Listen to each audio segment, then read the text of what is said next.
Okay, so welcome back, everyone. Thank you for your timeliness. We'll now begin panel 6, which is security issues across Asia. So this panel is moderated by our own Dr. Patricio Abinales, who's professor at the Asian Studies Program, School of Pacific and Asian Studies at the University of Hawaii at Manoa, and he will be introducing our panelists. And just as a quick reminder, if you have any questions, please type your questions in the chat function. And real quick for the Zoom presenters, before I forget, you will have 15 minutes each for your presentation. I will be giving you a 3-minute warning, a 1-minute warning, and then a wrap-up message, and I will be doing that through chat. So just bear in mind, keep an eye out for a chat message saying, 3 minutes, 1 minute, and then it'll just say like, thank you. So without further ado, Dr. Abinales, you want to take over? Hi, good morning, everyone. Welcome to this graduate seminar and this panel on security issues across Asia. Our first speaker is Bernadette Ann Bencosillo from the University of Philippines, Diliman, my fellow alum. And Bernadette's going to talk on is Japan's nuclear identity a crisis for national status, assessing the pillars of the nuclear policy in relation to regional security during the Abe administration. Bernadette? Thank you for that wonderful introduction. So I'll be sharing my screen if you don't mind. Okay. So can you all see my screen? You're good. Hello? Yeah. Okay. So I guess I'll be starting. So good morning to everyone. So today my research is about Japan's nuclear policy. So I'm from the University of the Philippines, Diliman. I'm currently taking up a Master in Asian Studies, and I'm specializing in Northeast Asia, major in Japan Studies. So the title of my research is Japan's Nuclear Identity, a Crisis for National Status, Assessing the Pillars of the Nuclear Policy in Relation to Regional Security during the Abe administration.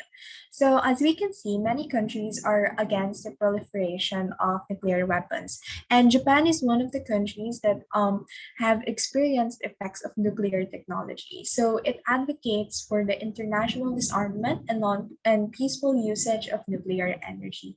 So despite Japan's reiterations that it will not become a nuclear power, there is still growing concerns on whether it will shift into one because of the growing security challenges in the Northeast Asian region. So this research aims to discuss on whether the future trajectory of Japan's non-nuclear policy based on the engagement of the Abe administration will change the current state of nuclear identity. So for my content, I will be starting with the introduction, then followed by the pillars of Japanese nuclear identity, followed by my research questions, review of literature, research methodology, theoretical framework, argument, findings, and conclusion. So for my introduction, Japan is surrounded by neighboring countries with strong militaries and the presence of nuclear weapons. So in contrast, Japan commits to a pacifist constitution which limits Japan's ability to create security measures based on reliance on the U.S. extended nuclear deterrence. So according to Stockwin 2008, page 10, Japan is actually facing a crisis of national status and role in which internal and external restrictions based on its pacifist constitution can derail its advancement in its status in the international community. So in this regard, this study aims to examine 3 security issues. First is the heightening of North Korea's nuclearization. Second is the militarization in the South China Sea.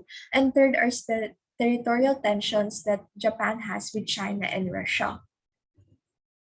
So the pillars of Japanese nuclear identity are as follows. So first is that Japan adheres to the commitment of peaceful use of nuclear energy. So this means that nuclear energy is not prohibited in Japan as long as it is confined within the parameters that ensures and safety of all people. So energy security is quite crucial for Japan because Japan is a resource poor country. So the expansion of nuclear energy is widely received optimistically in the government. So the second pillar is the promotion of nuclear disarmament and non-proliferation in the international community. So the Ministry of Foreign Affairs of Japan has defined disarmament as the act to reduce and eventually eliminate all types of armaments and weapons under international agreement. And non-proliferation means to curb or to prevent the proliferation of weapons. So Japan is categorized as a non-nuclear weapon state wherein it commits towards promoting disarmament and non-proliferation of countries due to experience of the bombings in Hiroshima and Nagasaki. The third pillar is Japan's reliance on the U.S. extended nuclear deterrent. So Article 9 of the Japanese Constitution bans war as a means to settle conflicts and prohibits the maintenance of military force in the country. So since Japan is like any country, still needs security measures. In 1951, Japan and the United States signed the Mutual Security Treaty that provided the U.S. to maintain military bases in Japan. The fourth pillar is the adherence to the three non-nuclear principles as proposed by former Prime Minister Eisaku Sato on December 11, 1967. So this policy highlights Japan's non-possession, non-production, and non-introduction of nuclear weapons into Japanese soil.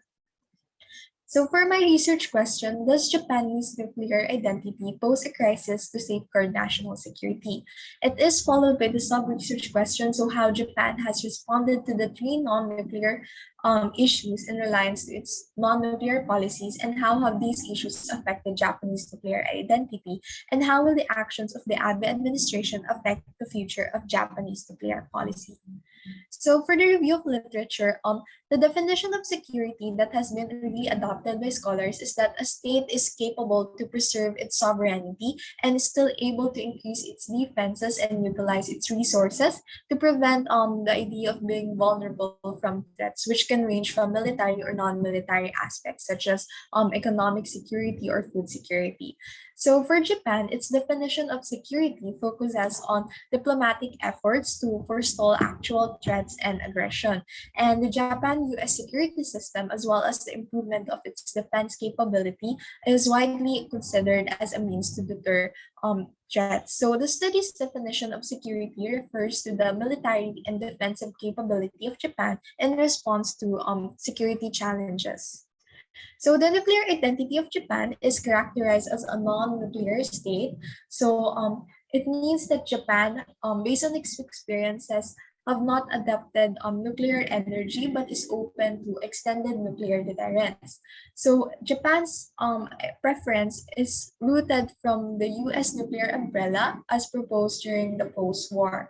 So Japan will not abandon its non-nuclear identity as proposed by scholars because Japan has a strong anti-militaristic culture, and there is a lack of need unless threats are truly allowing Japan to shift to become a militarized power. So the research gaps that this study has seen is that the dominant argument in literature has pointed out that Japan will not likely be a nuclear power. However, there is only a focus on the pillar on the reliance to U.S. extended nuclear deterrence. So examination of the other pillars are not truly examined. So this research aims to provide a perspective by also examining the remaining pillars of Japanese nuclear policy. So for my research methodology, I will be incorporating a qualitative research design. So most of my documents came from government reports, news articles, as well as secondary data from journal articles and books. So the timeline is focusing on the Abe administration to analyze how the administration has engaged in the three security issues and interpret if Japan is likely to abandon or revise its non-nuclear policy. So for the limitations, Japan would no longer, this study would no longer Japan's policies on peaceful use of nuclear energy since it focuses more on the economic security side of Japan. So we would just be focusing on the other three pillars. So for my theoretical framework, I adopted the defensive realism theory as proposed by Kenneth Waltz. So this theory, as proposed by Kenneth Waltz, is focusing on how the behavior of states are influenced by the international community. So it emphasizes that actions seek to preserve survival through balancing in the form of internal and external. So internal referring to the increase of military expenditure and external referring to alliances. So for my conceptual framework, figure 1 illustrates that um, the Abe administration's response to security threats in relation to the four pillars of nuclear policy considers options for both internal and external balancing. So this stems from the roots of the four pillars of the nuclear policy, wherein Japan focuses on improving more of its internal balancing, as well as there is a need for Japan to improve its external balancing. So the need for internal balancing appearing in the form of military and strengthening civilian defenses as well as its own capability to secure its state is increasing if the administration finds that the options for external balancing are decreasing. So that is when the US extended nuclear alliance or allies with other countries appear to be weakening. So for my argument, does Japan nuclear identity poses a crisis to safeguard national security? So the Abe administration has embraced the security benefits brought by the current state of Japanese nuclear identity, but there have been motives to further expand the options of the state in responding to threats. Japan is also focusing on diplomatic negotiation and resolving its regional issues, which reduce the need for nuclear retaliation, but it continues to preserve the extended nuclear deterrence, which conflicts its participation in the international community and faces public opposition. Nevertheless, the findings illustrate that the future direction of Japanese nuclear identity is likely to remain based on the four pillars. So for the findings, Japan's response to nuclearization, militarization, and territorial disputes in relation to its reliance on non-nuclear policies. So on North Korea's nuclear threat, Nakato 2013 has discussed that Japan actually has three objectives in its engagement policy for North Korea. So one is to regulate and nullify North Korea's dangerous foreign behaviors, that is to sanction North Korea, and two, to gradually change the nature of North Korea's political and economic system, and three, to normalize with North Korea. So Suzuki 2018 has also elaborated that the various concerns of Japan with the threat of North Korea is really focused on the fear that Kim Jong-un will not behave rationally, escalating to a nuclear war. The second is that the weakening of the Japan-US alliance could lessen Japan's military options, and if a conflict would break out, it would influx the country with refugees. So the Abe administration has responded to improving the measures on how to disarm North Korea. So Japan has been very vocal on North Korea's usage of nuclear weapons, and actually in Japan has and the general populace of Japan has supported Japan's decision to increase its own security. So Japan has also entered into negotiations and diplomacy wherein it has increased its relationship with South Korea and ASEAN, and it has improved its own defense system towards the North Korea. Japan has also been very reliant on the U.S. nuclear deterrence, wherein Japan is also trying to place sanctions on North Korea and attempting to restrict North Korea to deprive Kim's nuclear weapons programs. So second is the militarization in the South China Sea. So according to CODA 2016, Japan's key concerns in the South China Sea focus on China's reclamation and island building activities. So the amount of support also that can be provided by the US is considered, and the possibility of a direct military collision, which can create drastic implications. So Japan fears that South China Sea would be converted into a Lake Beijing, wherein nuclear armed submarines could escalate into a nuclear war. So Japan has adopted into a proactive peace diplomacy and has decided to build good relations with Southeast Asia and the international community. So Japan has took initiative to provide its military to Southeast Asia, which has reformed its passive peace policy. And reinterpreting the constitution has been an intent of the Abe administration. Furthermore, a security challenge that is being considered in study is the territorial disputes with China and Russia. So Japan has responded by improving its own self-defense system and approaching cautiously to not provoke both countries in order to prefer diplomatic negotiations. Japan has also adopted the national security strategy, which means Japan would allow to be able to have more role in the security of the region, and it was supported by the United States because more role of Japan would allow greater security for the region. So the effect of Japanese nuclear identity during the Abe administration resulted that Japan truly needs to strengthen its options, and Japan cannot truly rely on the extended nuclear deterrence as it compromises its commitment in the international disarmament. So in 2017, Japan has actually hesitated to ratify a non-nuclear ban treaty.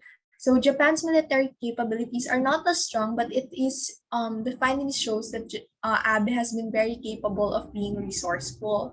So the implications to future Japanese nuclear policy states that Abe administration has found the security benefits quite beneficial, but it also intends to reinterpret that is the constitution to expand military and address the weakness of its current defense mechanism.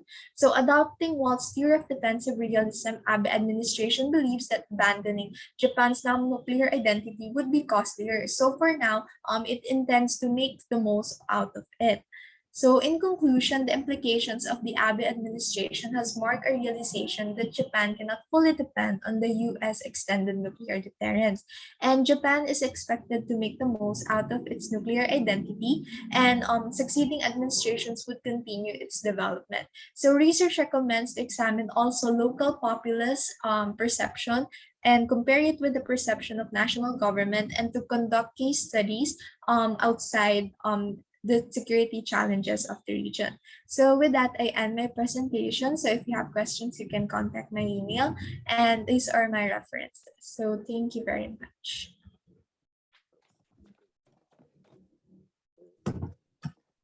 Thank you, Bernadette. Our next speaker is Emma Xu from the University of Hawaii at Manoa. Emma's going to talk to us about bioeconomy in China, past, present, and future. Emma? Thank you. Give me one second.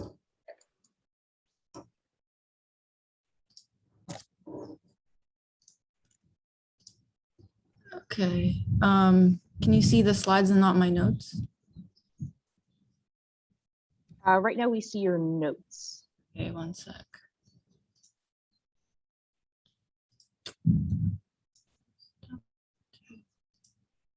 Now? Can you see my Yes, slide? it's a little small, but we can see it.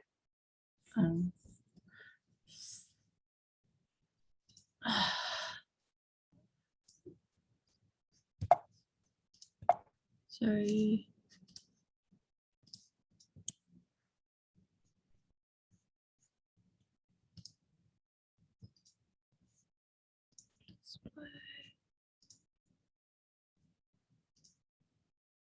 Okay, what about now?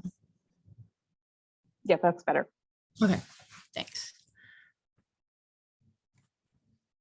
Okay, so thank you for attending this panel. My name is Emma, and my research is on the past, present, and future of China's bioeconomy.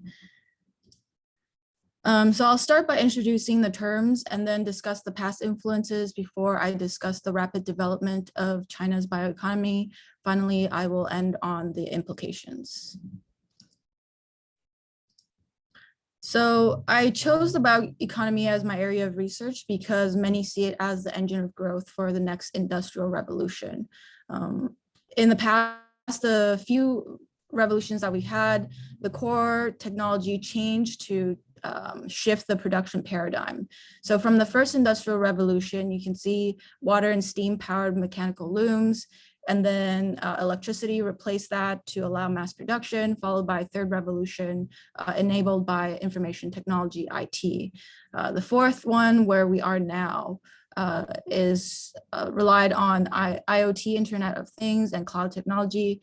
And then the next one that I'm talking about will rely on IT or cyber and biological engineering. So from the left, you can see the graph for the cost to map the human genome. It has dropped below $1,000 now. So I think the relevance of genetic engineering related technologies will quickly increase in the next couple of decades. However, genetic engineering actually has existed for a long time.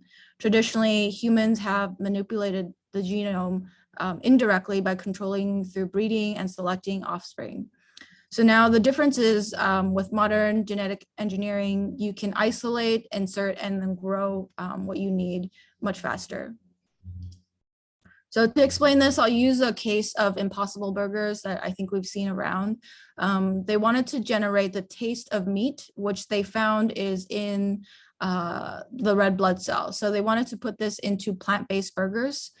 They found that this red blood cell, there's a specific protein called the heme, and they found that in legume plants, the roots actually also produce the heme.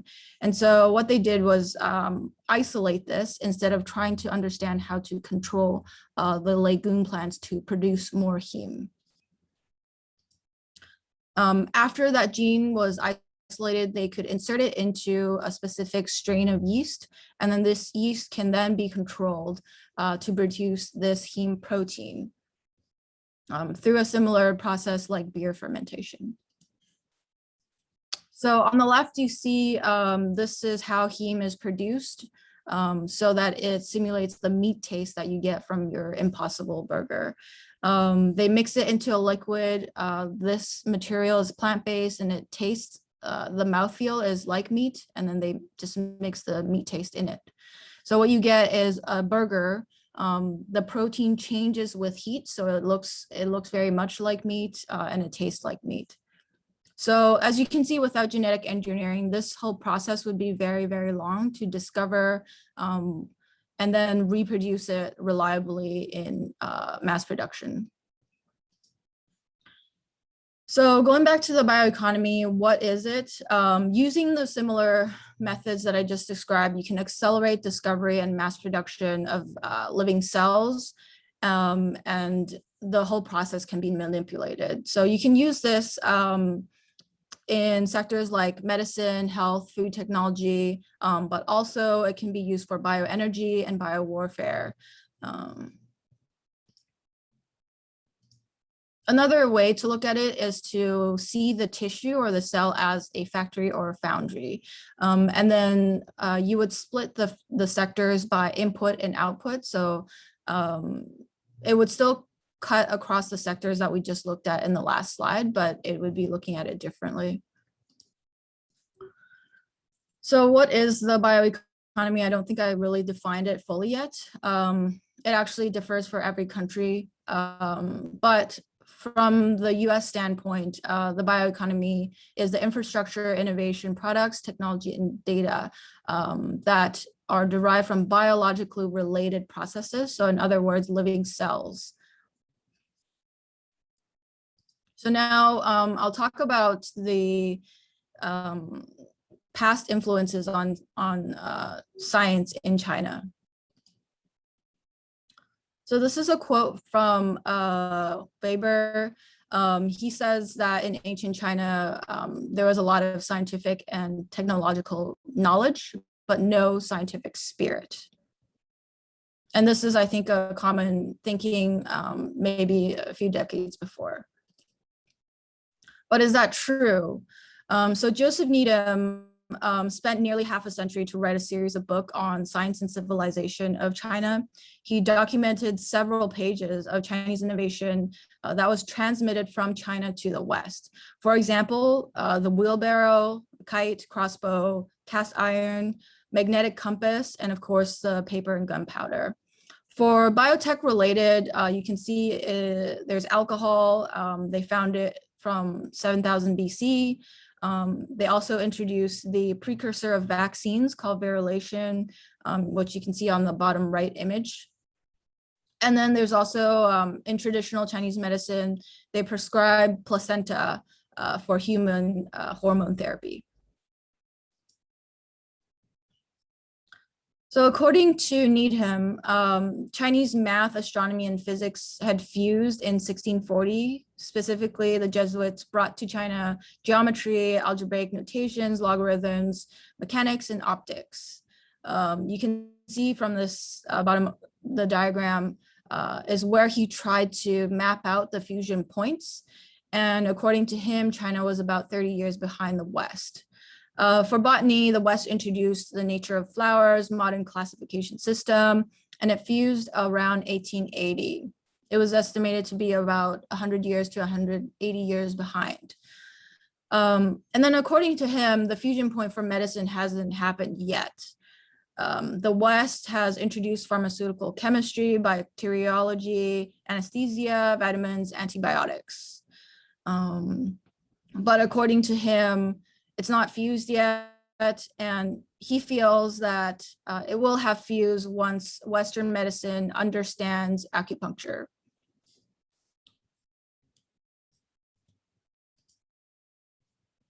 Now we fast forward to modern China. So according to Mao, natural science is of parallel importance to social science. One serves the struggle for production, while the other serves the class struggle. So with this in mind, if we look at Marxist philosophy, the productive forces at the bottom supports natural and social sciences. For those familiar with CCP history, you'll know that Chen Duxiu was a co-founder of the Chinese Communist Party. He usually receives less attention than his successor, Mao Zedong. So Mr. Chen was a huge influence during the May 4th movement, but he was kept out of the CCP by Stalinist elements and then died in obscurity in 1942. So back in 1915, Chen established an influential publication called The New Youth, and it was read by young radicals, including Mao Zedong, who also contributed to it. So as the popularity of the New Youth grew, Chen expressed a growing interest in democracy. So this is a picture. He associated democracy closely with science, and he famously personified the two concepts as heroes of the new cultural movement, Mr. Science and Mr. Democracy. So I think for the youth in that era, including Mao, science and democracy are kind of linked concept. And it was through this, it's interesting that science was included in the fourth modernizations. Specifically, Deng Xiaoping declared science and technology as primary productive forces. So if you remember from our last slide at the bottom. So in other words, science and technology do not belong to one class. So the bourgeoisie and the proletariat have the same productive forces. This means that science and technology are removed from the shackles of political ideology and can be pursued. Okay, so China now. So first, this is according to OECD's Science and Innovation Scoreboard. China is the blue line that you can see here. It's climbed very quickly compared to other innovative countries such as Germany, UK, Japan, and the US. They assess this based on 1,000 indicators that include investment, patents, and education. Specific to biotechnology, the bottom row is China's share of applied patents among global patents.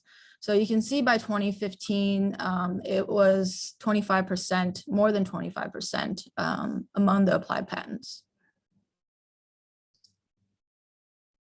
In terms of policy, Chinese government has also been very supportive.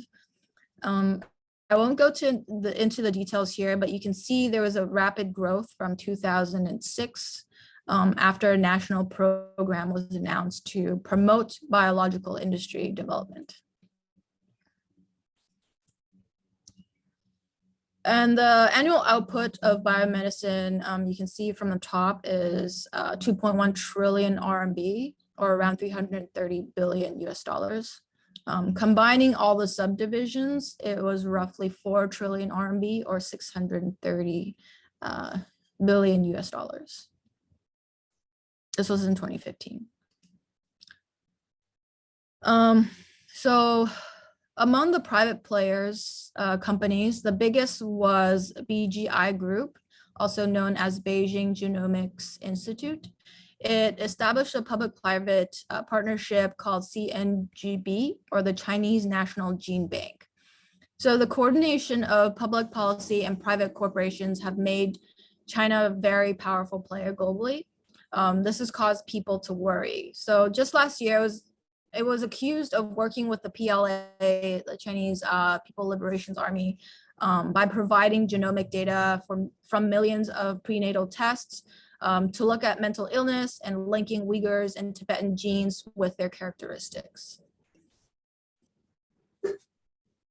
So a key concern is who owns your data in such a deep public and private integration. This is taken from a presentation from CNBG showing how its databases gathers and then consolidates from many sources. So this includes industry and its living kind of biorepository database and biobanks. Another area of concern is the ability to set standards. Sorry for the background noise. So China's granted patents is in the red line. You can see that it quickly surpassed the other developed countries by 2015. With increased IP, it also enables China to set standards. And the power of standards can be seen in the US dollar currency, the SWIFT system, and ISO, and so on. So as a setter of standards, it has also a large moral influence. According to Robert Merton, an influential sociologist, the characteristics or mores of science have both technical as well as moral elements. So now, with all these developments in mind, we'll look at China's future and a few implications. So first, there was a question posed by Pomerantz in his book, The Great Divergence. Why did industrial growth begin in the West and not East Asia? Part of his answer was an advantage of backwardness and the use of coal as an energy source as opposed to human labor or muscle energy. And second, Needham's question, why was China overtaken by the West in science and technology despite its earlier success? And my interest actually is when will the Western medicine and Chinese medicine fuse or converge? So in terms of backwardness, as we saw in China's past, there was an internal ideological struggle before Deng about the value of science and technology. Now biotechnology is a national endeavor coordinated by both public and private organizations. The popular phrase that data is the new oil is also interesting to consider, since China now does not debate personal data protection. It is able to aggregate this new energy of data much better than the West. So for China, the value-laden issue of data ownership is not an issue that is difficult to overcome. Questions such as data commercialization, protection, and sharing are resolved much faster in the Chinese system to quickly innovate and develop their biotechnology. For the US, there are many challenges to overcome in terms of consolidating personal data, especially genomic data. For example, the FBI on the right has tried to raise awareness about the potential of national security due to China's rise. However, the value-laden issues are still being debated in the US, which will allow China to quickly catch up and potentially surpass the US. So due to the differences in values and views on bioethics, China has not adhered to global research norms. For example, Chinese scientists made the first ever gene modification to human embryos in a laboratory. The first known gene-edited baby caused a lot of controversy, not because it's a scientific breakthrough, but because the technology already existed and nobody has crossed that ethical barrier. Sorry, Emma, real quick, you're over 15 minutes, so if you just want to wrap up in the next minute or so. This is the last slide. Okay, okay. Yeah. So for the US, it's illegal to clone pets, and the biggest barrier is not technical, but philosophical. So to close, I think if the West does not overcome value-laden issues, its current lead in the medical sciences will soon be overtaken by Chinese innovation. And perhaps Robert Merton was right that capitalism is incompatible with the communism of scientific ethos. And soon the great divergence will end in the great fusion. Thank you. Yeah. Thank you very much, Emma. Very scary prediction. Our next speaker is Hannah Alexa Cole. She's with the Pacific Forum, and Hannah's going to talk about security versus sustainability. Sorry, examining the role of the United States in inter-Korea relationships. Hannah?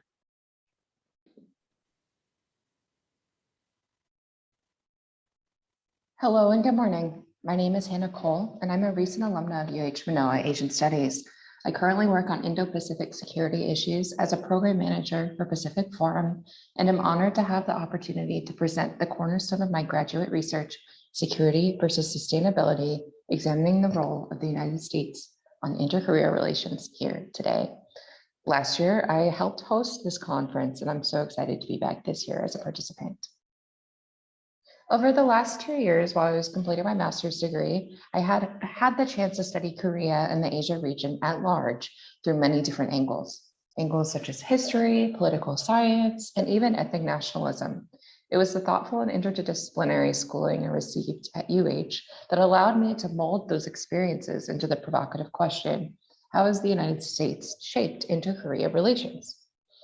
Though this question is not novel in and of itself, it is my interdisciplinary approach that renders the project relevant. Prior to this research, it was rare to see a piece that put so many points of contention in conversation with each other. These points of contention include policy failures, the relevance of public opinion polls in varied literature, from military scholars to media analysts. Without further ado, I will briefly introduce the timeline of my presentation. First, I'll recap my thesis and four-part argument. Then, I'll describe my methodology and avenues for future research for both myself and others. Finally, I'll present the limitations I encountered along with the lessons learned along the way. The United States has shaped the trajectory of inter-Korea relations through deterrence-based policies and a narrative of disengagement with North Korea since the 1994 Great Framework. This is my thesis. I chose this particular starting point due to South Korea's democratization movement beginning around this time. With the people directly electing the president, it makes sense that any correlation between public opinion and leadership decisions would begin at this time, a correlation that will become more relevant as we continue with my presentation. This thesis is supplemented by the four framing questions you see below. How has the United States shaped inter-Korea relations through its narrative of deterrence and disengagement? Is North Korea perceived as capable of denuclearizing through this approach? What is the relationship between the United States, South Korean central government, and South Korean public? What are the policy implications of the above questions, and how do they affect the future of the US-South Korea alliance? The first section argues the events and policies examined by my paper reflect a tendency to sustain security policies in favor of pursuing peaceful reconciliation policies by the United States.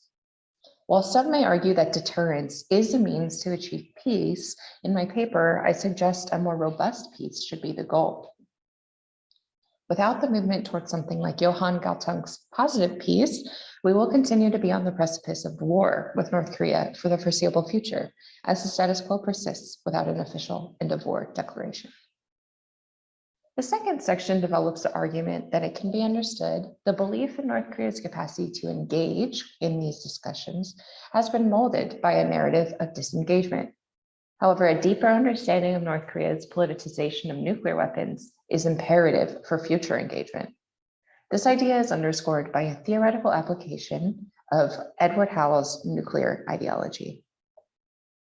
The third section of my paper demonstrates how the narrative of disengagement shaped the actions of the South Korean government and subsequently caused a difference of opinion regarding North Korea between the South Korean central government and civilians. It must be noted, however, that while there is sometimes a difference of opinion, this changes across administrations. Additionally, as I suggest in my paper, the public actually does have the power to sway the policy of central government. Thus, this paper concludes by suggesting that intentionally improving the relationship between the US military, which represents the United States in day-to-day interactions with South Koreans, and South Korean civilians will have lasting impacts on the sustainability of the United States-South Korea alliance, progress of inter-Korea relations, and hedging against China. This paper intentionally emphasizes the future relevance of these inquiries in order to allow the reader to learn from past failures and stagnation, an approach which I hope will lead to the development of a more sustainable strategy and peace-oriented approach. At Pacific Forum, I completed an internship, and during that time, their policy-oriented focus of programming greatly impacted the scope of reasoning for my research. I utilized 3 complementary tactics to conduct my research: literature review, policy analysis, and public opinion poll and report analysis. This approach was useful in providing an interdisciplinary overview of the United States' involvement in inter-Korea relations. I believe the greatest strength of my paper is here, bringing together the voices of previous administrations, as is in the case of the Obama administration's review of strategic patience, John Bolton's memoir, military scholars such as Douglas Stewart and Jonathan Pollock's reviews of the Agreed Framework, and political scientists among the ranks of Scott Snyder, John Delury, and Gyuk Shin. I enjoyed the freedom allowed by an interdisciplinary approach towards reviewing literature. I believe this deems my paper especially useful for policy analysts, though it may limit the acceptance of my paper in certain disciplines. Edward Howell and Leon Segal were formative pieces of literature that shaped my own perception of relations with North Korea. Howell's nuclear ideology laid the theoretical foundation for why North Korea will not give up its nuclear weapons, while Segal's suggestion that the United States needed to actively reciprocate concessions from North Korea provided the alternative approach that challenged our status quo of disengagement historically and maintains its relevance to today. My policy analysis was primarily conducted through secondary reports of the policy's apparent successes and failures, the policies you see here: the 1994 Agreed Framework, Sunshine Policy, Strategic Patience, and Summit engagement between Donald Trump and Kim Jong-un. I walked away from this research understanding that if we can learn from the failures of strategies past, we'll be able to build sustainable and peaceful relationships in the Asia region. Finally, my public opinion poll and report analysis brought together research institutes and think tanks of various ideological leanings to garner a greater understanding of the relationship between the United States, South Korean central government, and public opinion. This collection ended up leaving me with more questions than answers. In particular, I began to entertain the idea of South Korean autonomy without the United States' influence or presence, and how that could be conceived in the future. Are nuclear weapons an option? Would that be a net gain or loss for the region's security? Moreover, how does China play into this conflict? As its hegemonic influence grows in the region, South Korea's allegiance to the United States could be challenged. Thus, I'm led to ideas for future research. I believe the role of China in shaping of modern relations between the Koreas could constitute another project entirely, if not a novel. They have been involved greatly and will continue to present a challenge to the United States presence. What lessons can be learned by performing an analysis on China's role in shaping inter-Korea relations? North Korea is another party that certainly holds responsibility in the development of inter-Korea relations. I must note this paper intentionally focused on the role of the United States in order to propose policy solutions and to learn from our own actions. However, the goal of my paper was not to damn the US and put all blame on its shoulders. Thus, a complementary extension of this paper would include the role of North Korea in shaping the situation we're experiencing today. Finally, I believe we need a greater understanding of the South Korean public perception of the United States relationship to the US versus Korea, or the military presence, and how that manifests in South Korean opinions of America. This could be accomplished through surveys of affected and interested populations, a study I would be interested in completing one day. Many of the inquiries I held were touched on by Korean sources, but without a true professional knowledge of Korean, I could only use the English translations or their source material for my own research, as this was the case. I ended up utilizing dissertations as evidence. An example of this is ARBACEP, as a suggestion of public opinion shaping government action does play a central role in my argument.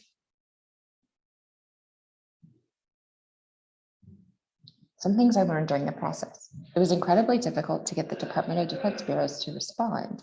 While I was interested in getting their opinion and stance on public affairs and its role, I failed to hear back from any department. I also realized there's a critical moment wherein you must reconcile what you hope your paper to be and what it is. This happened around the beginning of my semester through conversations with my advisor. And while I could write chapters on each of the events mentioned on my paper, the scope and depth are limited by time and personal ability.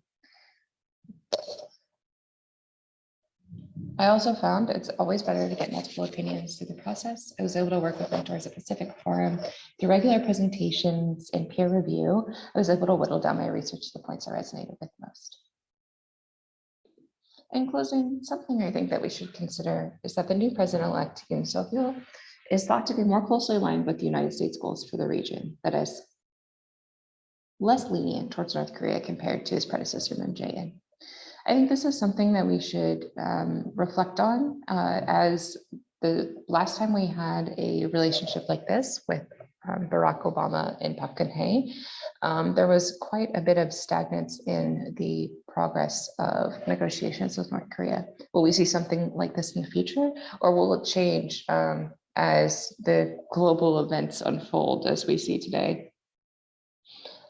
Personally, in another world, I might have taken this research to the field and experienced public opinion in South Korea face-to-face. I've not written off this possibility for the future.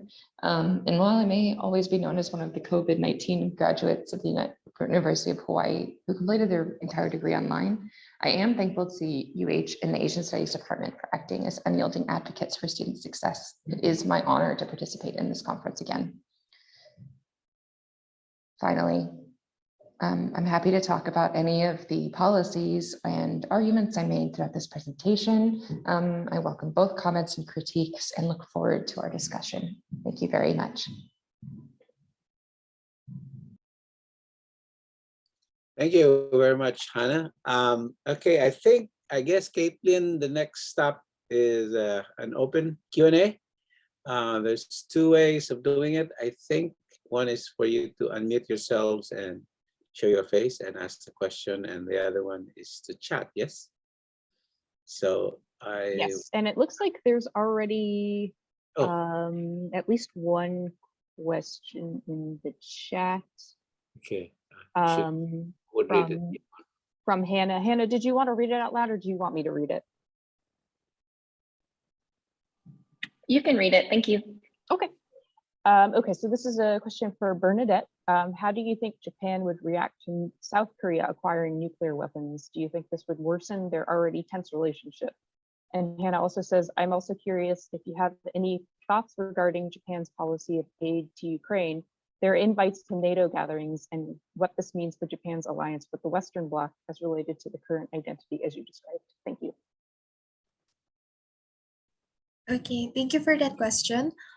So based on the findings, South Korea is also an ally of the United States towards its security issues in the region. So if South Korea would become a nuclear power, it's very unlikely as of the moment, because South Korea is also an ally of the United States, but there is strong preference for South Korea to become a nuclear power. So if South Korea would become a nuclear power, I think based on the findings, it would be seen as a security dilemma perspective, wherein South Korea's increase of security through garnering nuclear weapons would actually raise Japan to become more aware that there is also a need for it to have nuclear weapons, because in the region it would appear that Japan would feel less secure, so in return it would create a security dilemma. So that's one thing that I could see on how Japan would react. So especially with the government of Japan during the Abe administration, he was very proactive towards trying to improve Japan's capability of military, of its own military, going apart from its previous pacifist policy. So I think it would not worsen the relationship if both Japan and South Korea would have shared interest towards the security. So if, for instance, Japan and South Korea view the same perspectives, that having nuclear weapons would benefit them towards the security against North Korea, then I think it would be beneficial also for Japan. But for the worsening of relationship, it could go two ways, wherein it could be beneficial for both Japan, and it could also worsen, wherein as I stated, it could create a security dilemma. So with regards to Japan's policy with Ukraine and NATO, I've read that NATO has actually the nuclear deterrence policy, wherein countries in Europe are sharing nuclear weapons. So this has actually raised Japan's point. So even for Prime Minister Abe is no longer sitting in the seat of government. He has been very vocal that Japan must consider again the use of nuclear weapons, and at least introduce them to Japanese soil through the extended U.S. nuclear deterrence. So I think based on the same framework that at least they are using this, they are showing similarities. Japan could actually base its policy on the framework from NATO in order to strengthen its own security, given that Japan is trying to create a new identity for itself, wherein it's trying to strengthen its security. So thank you for that question. Any other questions, comments, follow-up?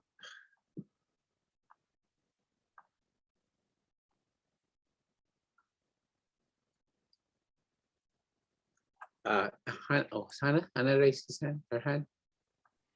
Yeah, if I may. Can you guys hear me okay? Yeah. So Emma, I'm really fascinated by the presentation that you had, and I really liked the example you used of the Beyond Meat. It really made your points very tangible. So that was cool. So the question I had was, you were talking about the great convergence, and that's something that you see is happening because of the communist propulsion of scientific development. Do you think then that conversion will happen by force, like that the United States will have no other option but to kill over, or is it something that will just happen more naturally as the United States is no longer a leader and strives to catch up? Thank you so much. Thank you. There's a lot of background noise, so I'll try to, there were bits maybe that I missed. So I think the question was about the conversion and whether or not the United States will keel over, or if it will kind of be a gradual process. I think from my understanding of how this type of science usually progresses, it will be kind of gradual. It won't be like a sudden shift. I think a kind of more tangible example is open source systems, for example, like Android versus iOS. So iOS is very closed, it's very controlled. And then open systems, I think, will, because the merits of an open system is that people can just take it and work with, kind of customize what they need to. And so China is able to provide a lot of very low cost and accessible solutions that I think other countries that want to get into biotechnology will kind of prefer to adopt their methods. And so it will kind of, I guess, encircle the US slowly. That's kind of my perception of it in terms of setting standards.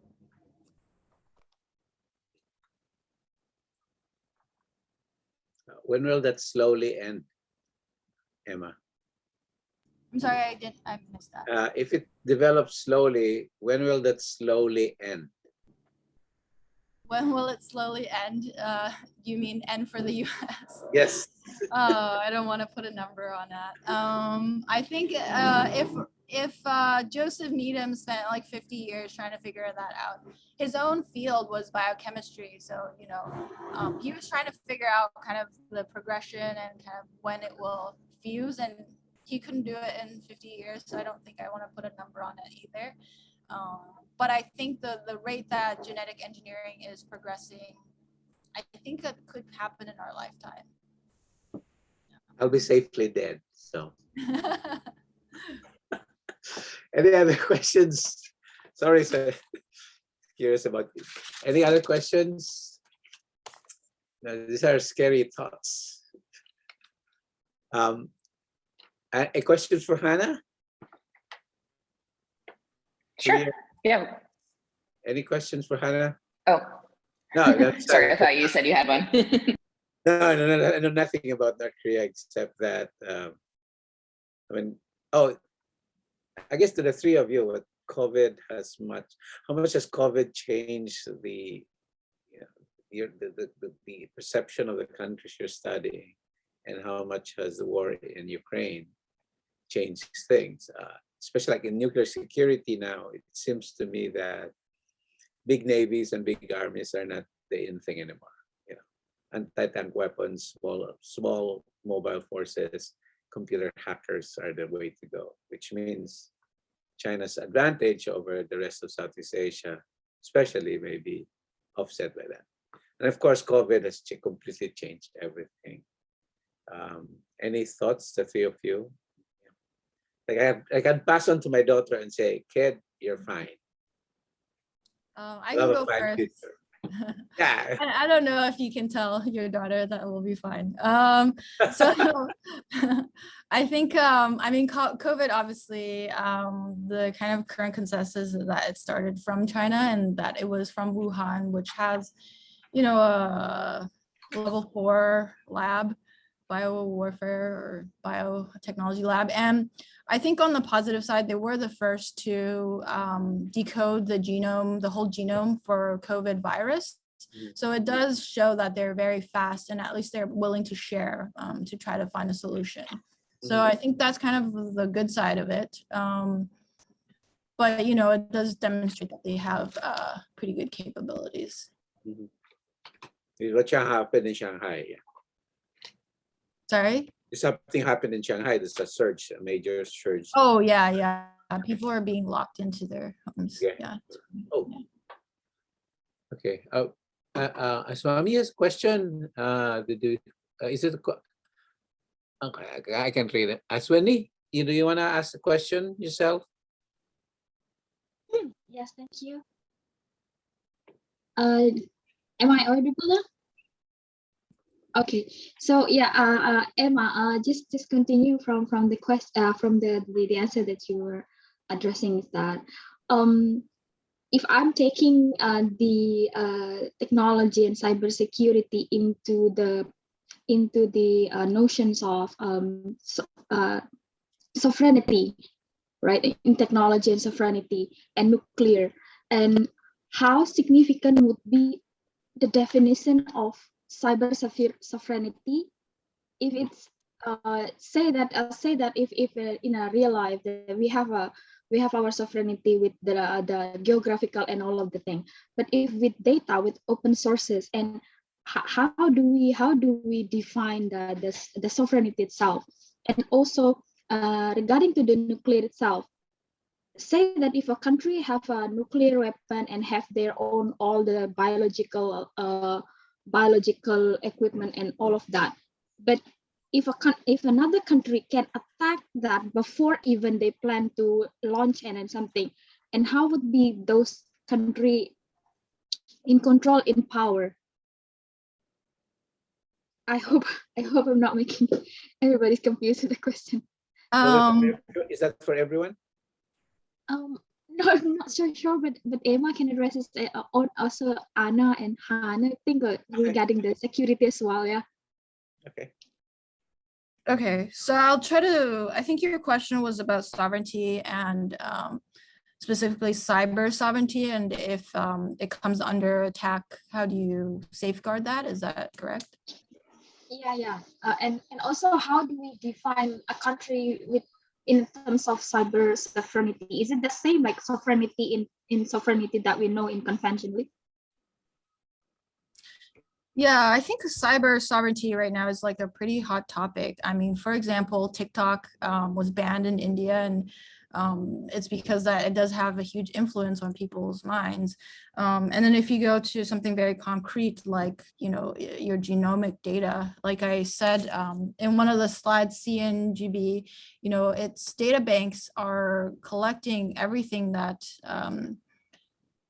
because BGI actually supplies overseas a lot. And so a lot of the data is just being consolidated within China. And they do have data rules that say you can't export this unless the government says that it's okay. So they have very strict data protection laws. And so I think it's up to, sadly, I think it's up to the countries themselves to safeguard their own data. As in, they would have to implement these rules themselves to be aware that China, if you use their equipment or if you use their databases, you know, that's going to happen. And sadly, you know, the kind of smaller countries or less developed countries, they won't be thinking so much about this. It's only countries like the United States that will actively think about this, like the FBI is raising awareness. Yeah.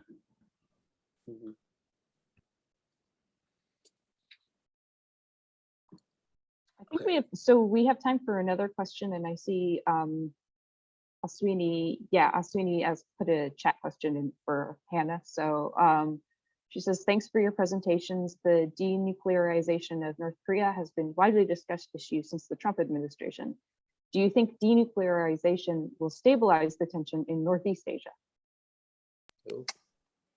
Thank you for the question. I think this is a really great opportunity to talk more about the theoretical framework I brought up in my presentation called nuclear ideology.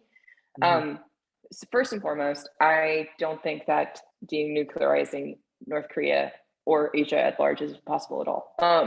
Not at this point in time. So we're looking at ways to get around that. And the reason I think that is in part due to work done by Edward Howell, where he details the way that nuclear weapons became a part of North Korean national identity. It adds to their legitimacy as a country, and it keeps the leaders in power. And it also maintains the United States as an enemy.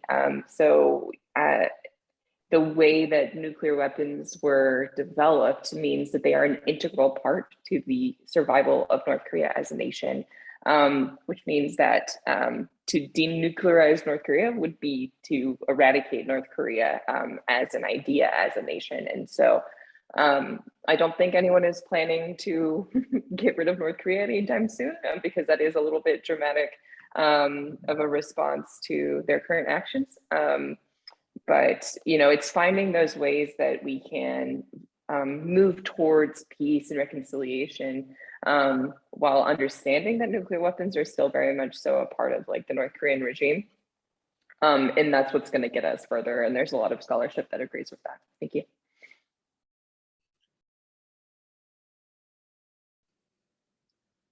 Any other questions? Any comments?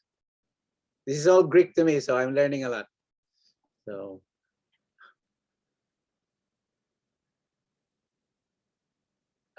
what do we do? I mean, well, if I don't know anything about this. I have nothing to add except to say, I hope you guys finish your PhD before that slow moment arrives, Emma says. I hope so too. Yeah, if nobody has any questions or comments to add, I think we can end here. Actually, we have a lunch break. So yeah, we'll now move into our 1 hour break lunch. We can set up a Zoom breakout room for people if they want to chat with other conference attendees while they eat. But if you don't want to, you can just stay in the regular room while waiting for the next panel. You know, go grab some lunch or dinner. Just that's one point. The nice thing about being an old professor is you have fun listening to young people, and you say, well, Asian studies is alive. So good luck with your future endeavors, and it's great to learn about your topics. And hopefully, I look forward to reading some of them if I understand them. Okay. Thank you. Thank you, And Dr. enjoy the rest Abinales. of this day. Okay. So, Bye-bye. bye. Bye.